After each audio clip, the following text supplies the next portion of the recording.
പ്രശസ്ത എഴുത്തുകാരായ മനോജ് കാട്ടാമ്പള്ളിയും രമ്യ രതീഷും ചേർന്നെഴുതിയ കുട്ടികളുടെ നോവലാണ് കുഞ്ഞുസാറ.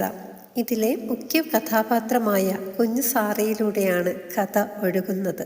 അച്ഛനും അമ്മയ്ക്കുമൊപ്പം സന്തോഷത്തോടെ കഴിഞ്ഞുപോയ സാറക്കുട്ടിയുടെ ജീവിതയാത്രയുടെ സഞ്ചാരപാത ഒരു സുപ്രഭാതത്തിൽ അപ്രതീക്ഷിതമായ വഴികളിലൂടെ കടന്നുപോവുകയാണ്. അച്ഛൻ്റെയും അമ്മയുടെയും കരുതലിൻ്റെയും സ്നേഹത്തിൻ്റെയും ചൂടറിയിച്ചും അനാഥത്വത്തിൻ്റെ നോവ് കണ്ണുകളിൽ കണ്ണീർ പടർത്തിയും അതിജീവനത്തിൻ്റെ കുഞ്ഞുമുളകൾ സന്തോഷം പകർന്നും കുഞ്ഞുസാറ അനുവാചകൻ്റെ മനസ്സിലൂടെ സഞ്ചരിക്കുന്നു. കുട്ടികളുടെ കണ്ണിലൂടെ ലോകത്തെ വായിക്കാൻ ഈ നോവൽ നമ്മളെ ക്ഷണിക്കുന്നു.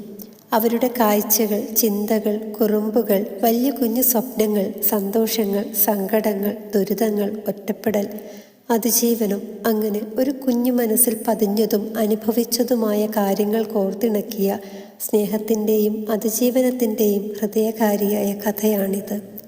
ഒത്തിരി വലിയ കുഞ്ഞു മനുഷ്യരാൽ ഈ കുഞ്ഞു സാറ വായിക്കപ്പെടട്ടെ എന്ന് ആശംസിക്കുന്നു.